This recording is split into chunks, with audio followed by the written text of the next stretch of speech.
finally, I can talk about this. This is the Gl.iNet Mudi 7, and arguably, and I'd love to hear from you in the comments, this might be the most advanced SIM travel router I've ever seen. Rocking out with dual SIM card slots on the rear, as well as support of an eSIM as well.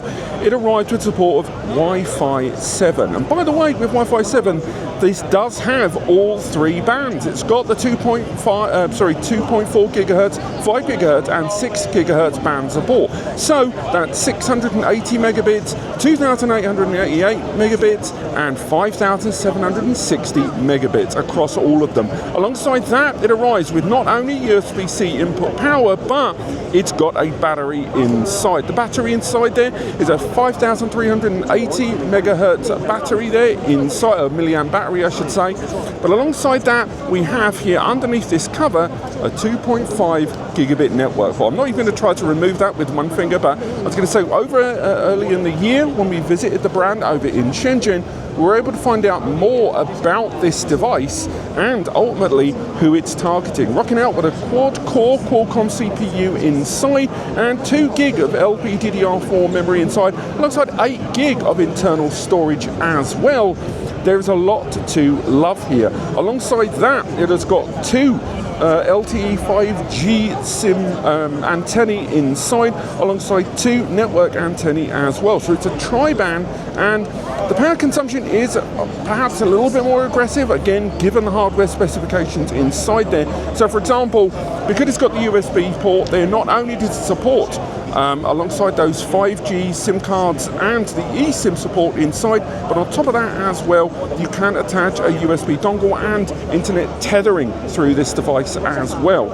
Again, full touchscreen there. I'm going to have to speak to the brand to get the unlock code, but it's worth highlighting that the screen you see here, you can manage everything. Again, you can manage the client. It's kind of like a pseudo version of the application that you get with their travel routers, but you're not able to take advantage of the usual OpenWRT software that you've seen on some of their other routers. Now, I know that's going to have mixed feelings for some users. I think some users were kind of hoping that what we were going to get here was effectively a Gl.iNet travel router, but this time with SIM card support and a battery inside. But ultimately, I'm prepared to let them fly on it. Again, it's a quad-core CPU, 2 gig of memory, 8 gig of eMMC storage inside. This is a very, very capable travel router. And if we go through some of the options here, yes, you're not going to be able to run some of those OpenWRT applications we talked about before. You're not going to be able to run some of the more specialized VPN setups there, although there is support of VPNs apparently.